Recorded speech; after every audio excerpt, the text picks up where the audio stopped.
Now, the National Weather Service says that 3 tornadoes touched down in the River Valley over the weekend. Yeah, this is footage from the Excelsior area in Sebastian County showing the aftermath of Saturday's storms.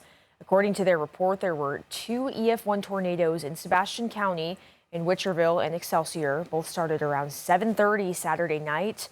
There was also an EF1 in southern Crawford County near the Arkansas River, southeast of Van Buren. That started around 8:30 p.m. And in Sebastian County, emergency management says they saw stock trailers overturned. You see the trampoline there, right there in the ditch up against some trees.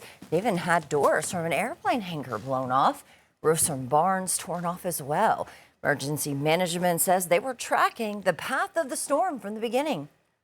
We never could find an actual touchdown, but what we did identify was about 300 yards of damage from the Witcherville community all the way into the Jenny Lind community just south of Fort Smith. Now, thankfully, no injuries or deaths were reported for any of those tornadoes. Well, we are just a month away from the Johnson County Peach Festival hosted every year in Clarksville. But this year, one family who owns a local orchard, Peach Pickin' Paradise, says they won't be able to offer their usual crop. We had a freeze. We really had 2 nights, March 16th and 17th. There's lots of variables to it, and so, it varies from year to year. You just kind of, the good part about it is, we're not in control. Mother Nature's in control, so, it just kind of varies from there. Well, Morgan's family has owned the orchard for decades. Normally this time of year, it's open to anyone who wants to try one of 20 different peach varieties. Family says while crops like these do sometimes happen, they're always looking into ways to keep the crops warm and avoid this issue in the future. Well, today the community will begin to honor the life of Reserve Deputy and Centerton Police Captain Chris Kelly. He was killed in an explosion on May 31st while he was working on his farm. 5 News reporter Claire Everbach joins us live from First Baptist Church in Rogers, where visitation will start today. Good morning, Claire. Visitation services will be happening tonight right here at First Baptist Church in Rogers from 6 p.m. to 8 p.m. ahead of tomorrow's funeral service at 11 a.m. Captain Kelly is being remembered for his dedication to his community and also to his officers. He worked both for Centerton Police and for the Benton County Sheriff's Office Reserve Division. The Benton County Sheriff's Office says Kelly was a truly remarkable man that touched countless lives throughout his career. We got a chance to speak with multiple of Kelly's colleagues last week. Officer Mindy Fowler told 5 News while she only worked with Kelly directly for a year, he quickly became a friend. Known him over the years through the sheriff's office and through other departments, but this is the first opportunity I've had to work with him, and I had never heard a bad word about him, only positive things, and after working with him I can clearly see why. Yes, sir. Again, visitation services will be happening today from 6 p.m. to 8 p.m. right here at First Baptist Church in Rogers, and the funeral service will be tomorrow morning at 11. In Rogers, covering news where you live, Claire Everbach, 5 News. All right, Claire, thank you. Today, a 19-year-old man accused of rape at a University of Arkansas fraternity house is set to appear in court. A hearing for Crew Vern is scheduled to start at 8:30 this morning. He was arrested in April for charges of rape, aggravated assault, and third-degree battery. He pleaded not guilty last month. According to an affidavit, Vern is accused of raping the alleged victim in March at the Kappa Sigma house where he lived. In an interview at the University of Arkansas Police Department, Vern claimed the interaction was consensual.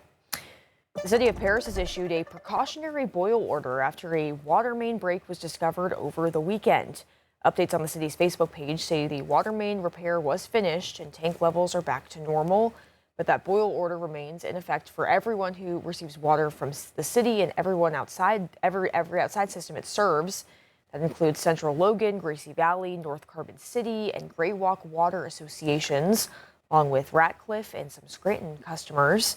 The city says the boil order could potentially be lifted Wednesday or Thursday.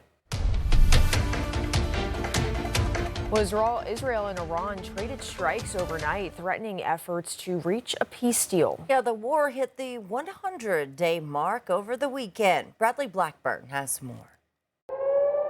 Sirens blared over Israel Monday morning, signaling a re-escalation in the war with Iran. Israel says its defense forces carried out strikes on Iranian military sites and a petrochemical plant. This after Iran fired missiles at Israel in retaliation for Israeli military strikes on Hezbollah targets near Beirut. According to reports from the Associated Press and Axios, Israel launched strikes after President Trump had called Israeli Prime Minister Benjamin Netanyahu and urged him not to retaliate against Iran. We get along very well.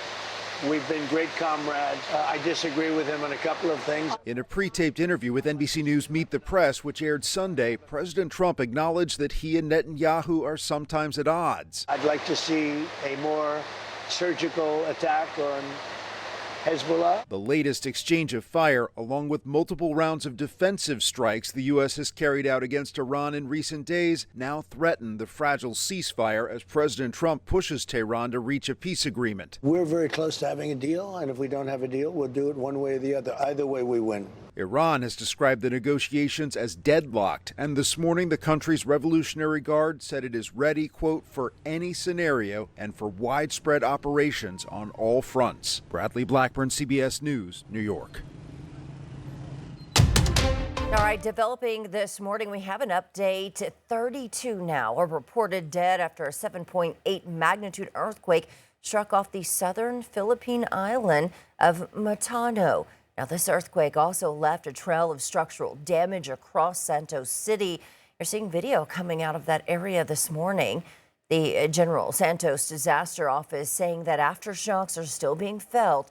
Authorities are still assessing reports of damage and more injuries. Now, we'll keep an eye on any new information. We'll bring you the latest right here on 5 News this morning.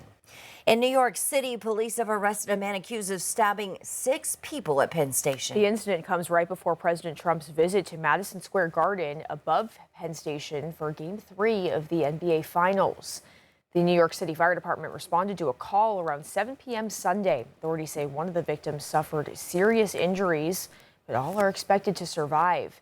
Amtrak released a statement saying its police responded to the situation, that an investigation is now underway. No word yet on a potential motive for the suspect.